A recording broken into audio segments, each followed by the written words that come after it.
Hey there. So the next thing I was guided to, oh, I see some cracks in this. I want to look at it closer. I was guided to talk about and share about disassembling the Stranger Danger program. And to be honest, I don't feel like I have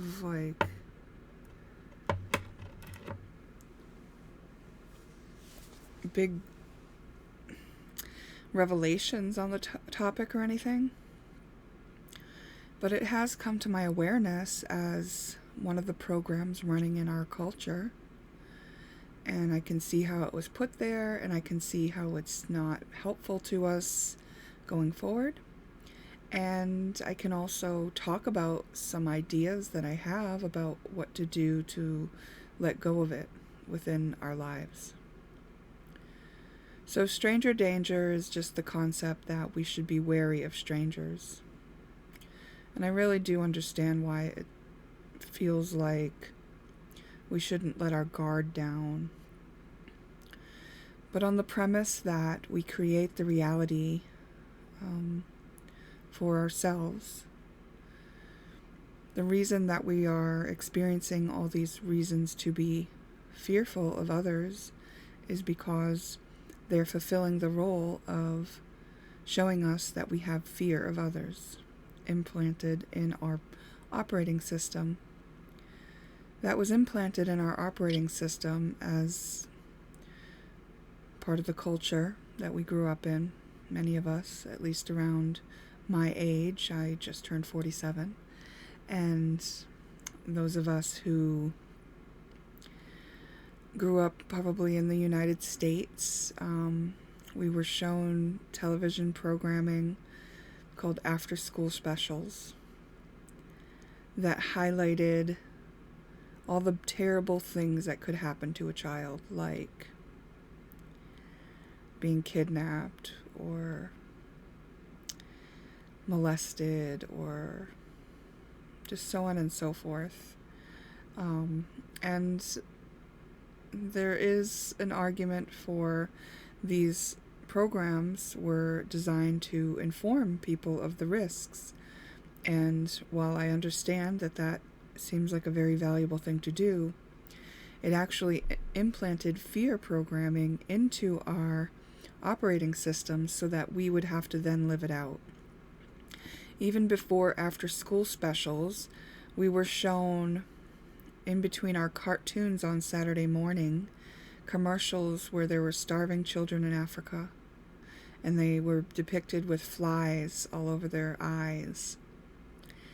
And so we were kind of molded into this way of living where there wasn't enough and that we should be in fear.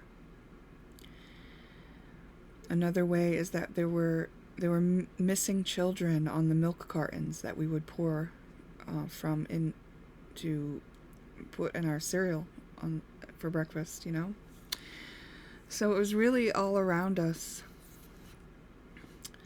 And you can even see today some parents teaching their children not to talk to strangers, that it's dangerous to talk to strangers. But the truth is, some strangers are perfectly beautiful, safe, loving, kind, well-intended people.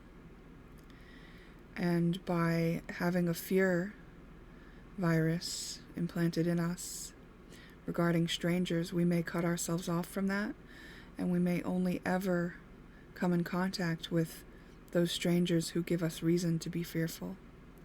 And that is simply because we have that in our program, not because that is the predominant way that humans operate.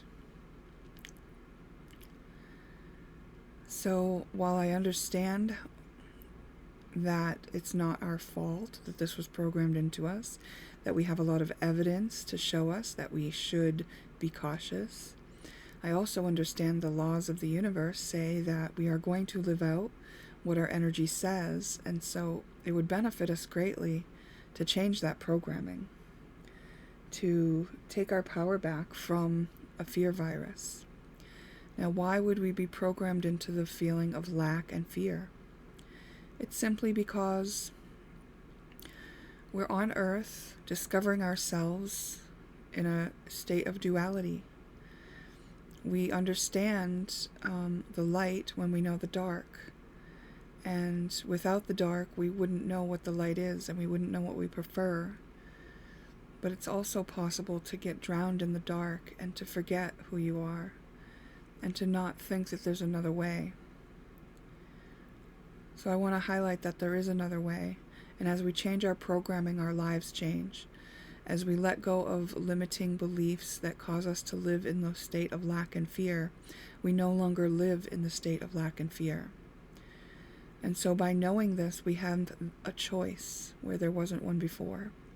Where there was only fear blocking our view, now we can see that there's a choice we can make to eliminate the fear programming so that we don't have to continue to live it out. That we can return to the state of our wholeness, understanding that it is our decision that dictates whether or not we live that out once we have integrated it. Until it is integrated, we live it out outside of us, with it haunting us, feeling powerless to it. Once we integrate those fears, we now have a decision to make. We can be that, or we can not be that. So, laws of the universe say that we would want to integrate it, meaning we don't want to resist it, meaning we have to accept that it does exist. We have to accept that there are people doing so-called bad things. There are people doing things that we don't like, and they are here on their own journey. And if we were to judge them for what they're doing, without having walked in their shoes, would be the only way we could do that. And so we would be blinded. We can not like something, but we must accept that it exists. Because there's a higher power here. There's something bigger than us orchestrating this all. And for their journey and their purposes, it's appropriate for them. We can make the choice not to engage with that once we are aware that we have the ability to make a choice. But to walk away from that with a judgment means that we're not really walking away, that we're really magnetizing it to us. The judgment is the same as holding a fear. The judgment will cause it to continue perpetuating into our experience. So we must create a complete balance and neutrality around what other people are doing that we deem something that we don't enjoy and don't want to continue or participate in or have in our reality. We must become neutral. Now, that looks different for different people. You can look into possible reasons why that could be serving that person or humanity. Or you can surrender, knowing, and give it to God, and have faith that somebody is, or something is, orchestrating this for us all. There's only so much you need to do for your own life and your own self and adjusting your energy to see results enough to know that it's worthwhile. It's worth doing. It's worth letting go of judgments and fears and beliefs of lack, because it's not true. And we need only use our free will to make the changes to our programming in order to live free from those limitations. So this is our invitation. I'm going to stop there. I have a session I'm going to do with a client, and then I will return sometime later today. We'll pull some cards on the topic and see what else we can find that will be helpful in releasing our fear of strangers and talking about why it would benefit us to let go of the perpetuation of this, meaning stop teaching it to our children. Okay.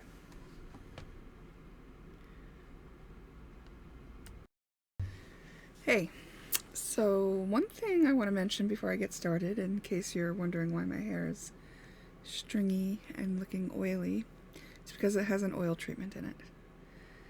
You may have seen a lot of my past videos where I used to have oil treatments in.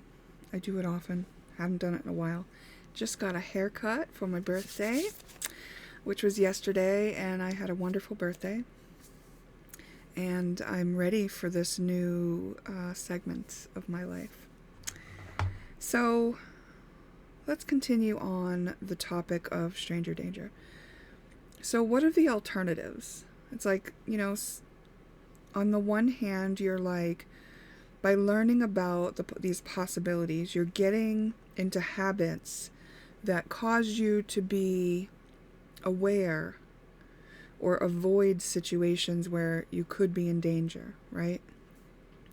I mean, personally, I was very hesitant to carry any sort of protective devices for myself.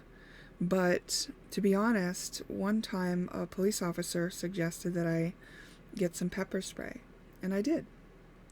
And something kind of shifted for me in that moment where I just felt safer. Not because I need to be on alert, but because I just went, all right, well, if something did happen, at least I would have the tools that I needed to get out of the situation in the moment, where I don't have to be on high alert necessarily because I have the strength, right? Because otherwise I may not have felt like I had the strength to protect myself in a situation where I was being attacked or something like that. So it feels just like this level of just like, all right, well, if something were to come up, then I'll be okay. So on the other hand, like, there used to be a part of me that thought, well, if I have this protective measure, then that will attract reasons for me to need to protect myself. And I think you can get into that, right? Like, say, you're in the mindset of like, I need to protect myself and that's why I have it. Like I'm not carrying it on, the pepper spray is on my keychain. I'm not carrying it in my hand when I'm walking through a parking lot or anything like that, Like, I'm not on high alert. I actually relaxed into it. So I think there's a different way of handling that same situation. Like, if you went into that situation, got some pepper spray, and now you're like gripping it every time you walk through a parking lot alone, that is your vibration. Your vibration is of a protectionary kind of thing, and like that is going to potentially attract towards you reasons to need to protect yourself. Whereas I'm just going like, it would be like if I went to the gym and I got muscles and I knew I could handle myself if I needed to, like, hold myself on a string so that I wouldn't fall off a cliff or something like that. It was just like, well, I could handle it if it happened. It's kind of that feeling that so there's a difference. It might be subtle in vibrations, but it is a difference. And so I think that's one thing to note about it. So being prepared might be beneficial for you if you can relax because of being prepared. But being prepared for the worst can also put us in the vibration of attracting the worst. So you have to really be in tune with yourself and what it means for you, and what your intentions are, and how it makes you feel, and things like, and what you believe about the situation.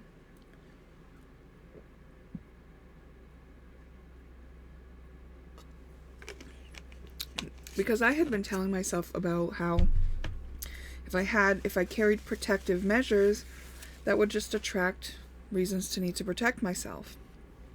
And it wasn't until that officer suggested to me that I should get the pepper spray, that I took a moment to consider it and then felt in my body that yes, it was a yes. I felt it in my body. And that brings me to the next point. When we are in danger, our body can tell us. Our body kind of feels it. There's evidence to show that even before some of the tragedies that have happened in our past, they have like ways of measuring the resonance on Earth.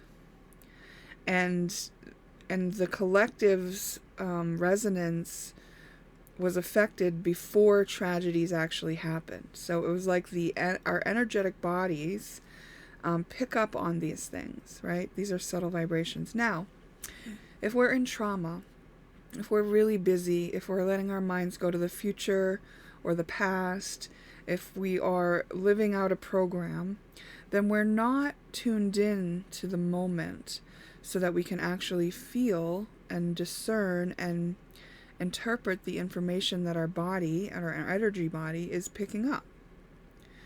So when we are distracted like that, it seems like more appropriate than to have all these measures. But because of the nature of how everything works, it's like this is why we are being urged to spend time in meditation and in stillness, and to be sovereign and go within our own selves, to train ourselves, to retrain ourselves from looking outside to an outside authority to tell us what to do, to going inward so that we can trust what we feel. Because what we feel is it for us.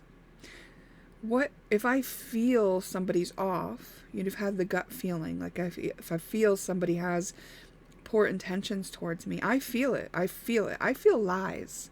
Like I can feel it at a certain point in my body when somebody is telling a lie. It's a different vibration than if they're telling the truth. So you get in tune with yourself and the subtle vibrations and how they feel within your body.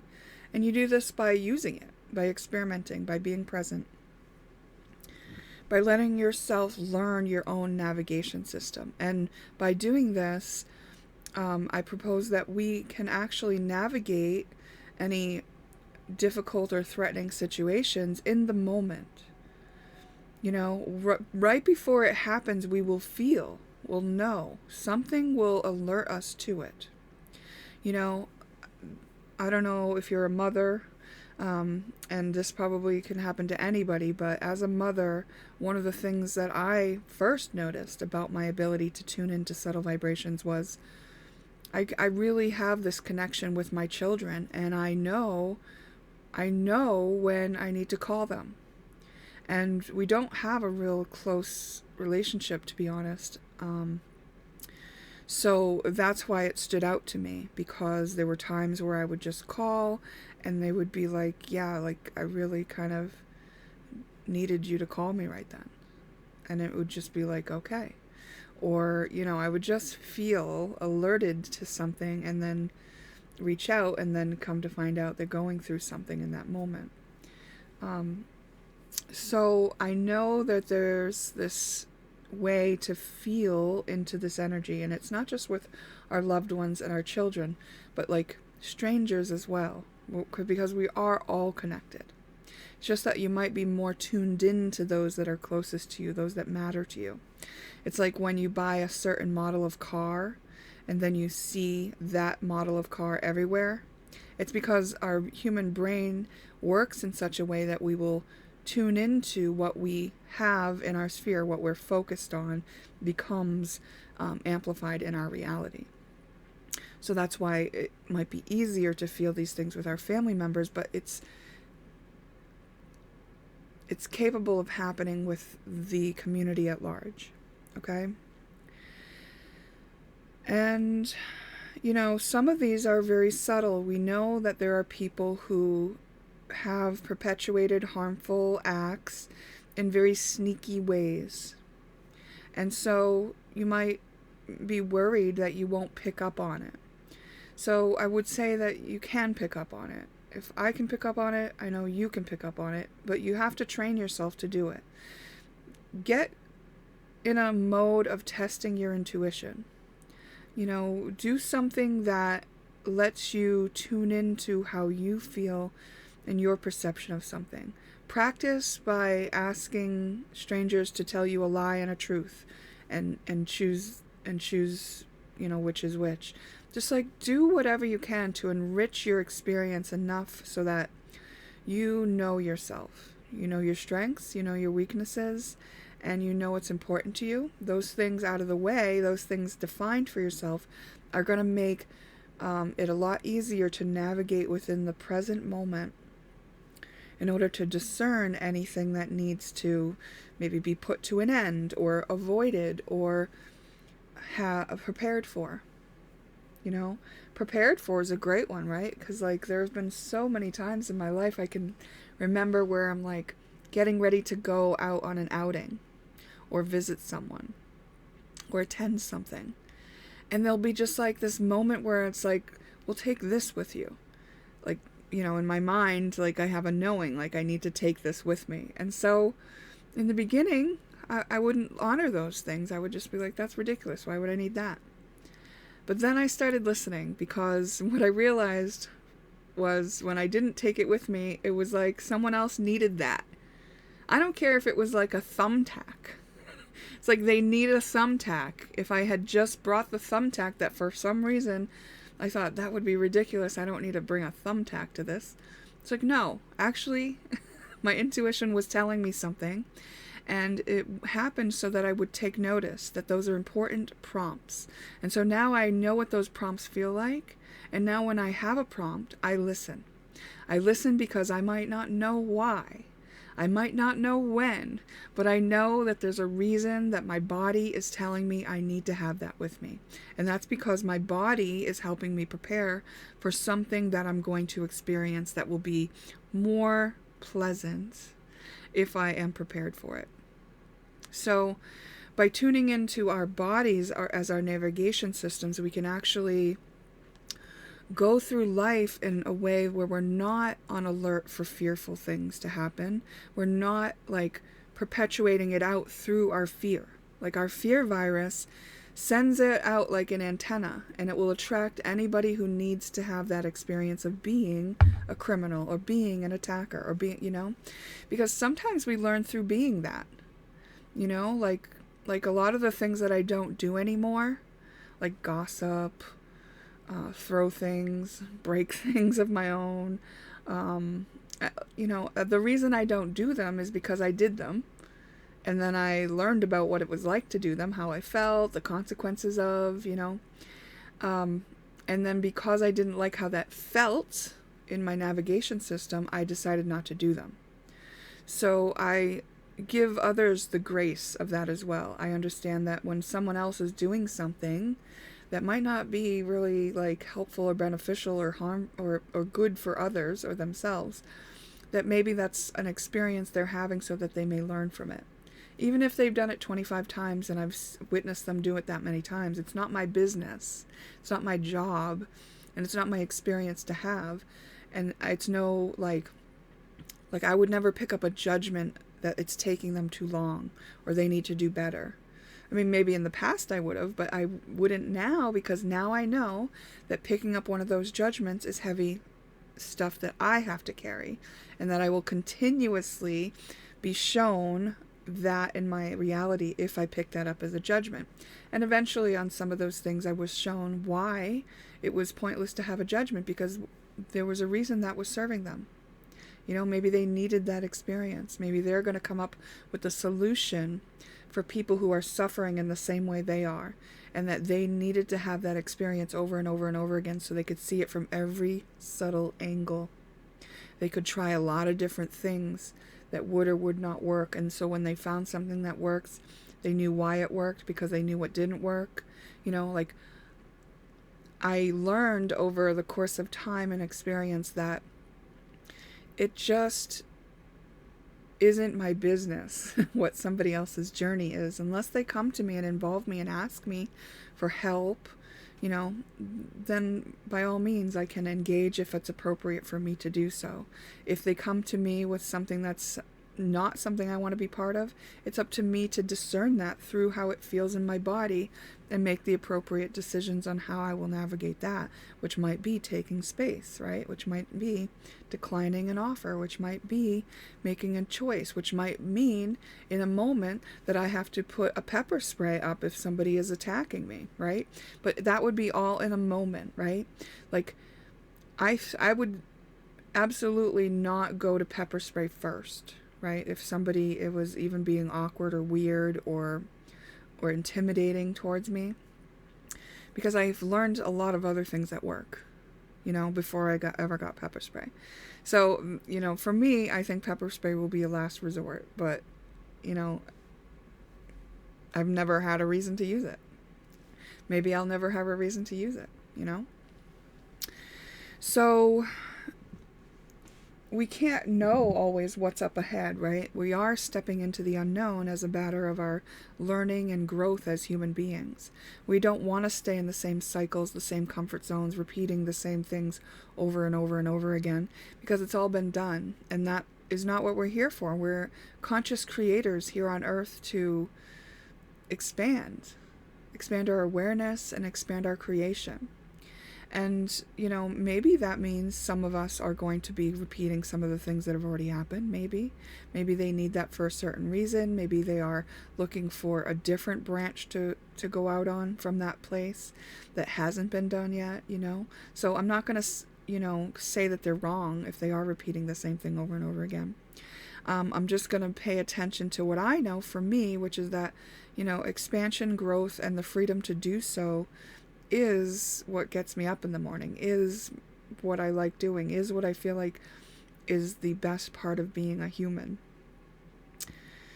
So there are things that I commit to and, that I will continue to do, and that would be things for me personally. It's a personal choice. No one gets to say whether it's right or wrong except me. And that's like things like staying committed to my children and my family and my grandchildren and my mom and my loved ones who I care about their well-being, and I feel like I want to stay connected and support them, and that it's really important to me, despite anything we've ever been through, that has remained important to me. And I feel like that is, that's not to say that I wouldn't be discerning if one of my family members had, some issue that was like harming me, which isn't the case in the moment, but has been at moments in the past where I had to take space. And that's all okay. And my family members have had to take space for me too, right? Back when I was throwing things and breaking my own stuff, like in my late teen years and early 20s, it was pretty rough for me as someone suffering trauma, PTSD, CPTSD, and depression, anxiety, suicidal ideation, rage triggers, and, things like that. It was probably very rough to be one of my loved ones back then, because I know it was very rough to be me, and I certainly wasn't thinking about how it affected them. So, although on some things I remember I did, because I remember back then one of the reasons that I decided I wouldn't kill myself is because then other people would have to clean up my mess.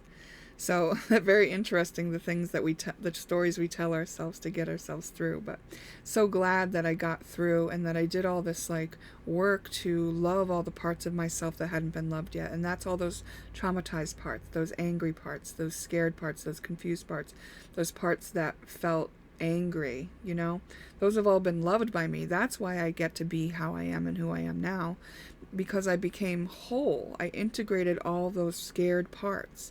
Those were my fear programs, and I was living out those fears until I integrated, until I said, look, I got you. I understand why you're like that and why you're feeling like that, and it's okay. You can be with me.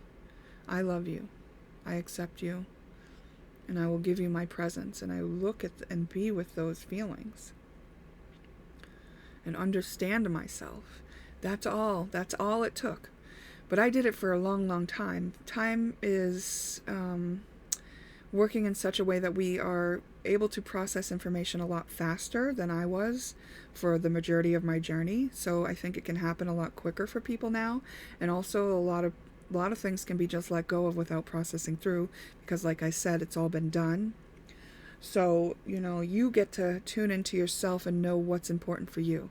For each of us, we owe it to ourselves to figure out what's important for us to process through, what's important for us to integrate, what's important for us to just let go of. And if you can let go of it and it goes, I'd say let it go. Because if it was important for you and your journey, it'll come back. You don't have to keep score of all that kind of stuff. I've found it's just do the next thing that's in front of you. But now that I've found my way out of all of those fear programs to become this more whole version of myself, it's like I can be present. And in the moment and presence, then I can see how much more sense it makes to be discerning of my surroundings as I navigate them, right? And I'm not perfect at it yet. To be honest, I just had a little test the other day where I was in a room of 4 people who were still in some pretty dense programming, and it did feel overwhelming to me, and I did get overwhelmed. And that was okay too. I still love that version of myself, you know? I'm not perfect. It's not perfect all the time. And if somebody were to have attacked me in that moment, yeah, I might have handled it in fear. You know, it might have been a response to a fear that was coming up in me over being overwhelmed. And that is because I let myself lose my presence, you know? And so after that experience, I got to look at myself and say, oh, I see how that happened, you know? Love myself, love that version of me. It's completely okay if I get overwhelmed still, if I'm still working on things, you know? And then from there, it was like, oh, okay, well, we'll see what happens next time. And I kind of thought about it like, oh, yeah, I can feel the difference, right? I can feel the difference of being present. And then when I get overwhelmed and I just want to escape, I can feel what's happening in my energy. And so now tuning into that, I'll be alerted to that feeling. It's like if I get that feeling, I can just like recenter myself, take that deep breath and bring myself back into presence. And so now it's like an opportunity for me to integrate even more, to be even more adept and practiced at coming back into the moment, even when it's stressful, chaotic, even when I'm not just, you know, by myself or one-on-one with a client. It's beautiful life experience, and I'm really grateful for it. And yeah, it's what's taught me this. So in case you didn't know, I woke up from a dream the other morning that said that I should talk about this stranger danger, fear energy.